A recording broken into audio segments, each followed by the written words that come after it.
আজকে সব কম দামের খাদি এসেছে, মানে ওই 450 500 এরকম রেঞ্জের। আর ঢাকায় এসছে কম রেঞ্জের 500 600 400। একটু দেখিয়ে দিই একটা ছোট্ট ভিডিও করে।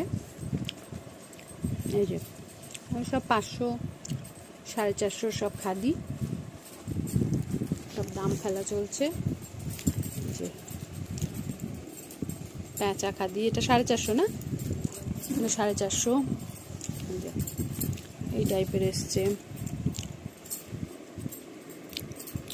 এগুলো 450 সব।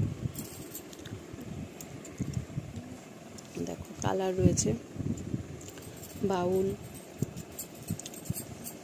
500-র মধ্যে যারা শাড়ি নিতে চাও গিফট দেওয়ার জন্য, তারাও দেখতে পারো এই টাইপের খাদিগুলো।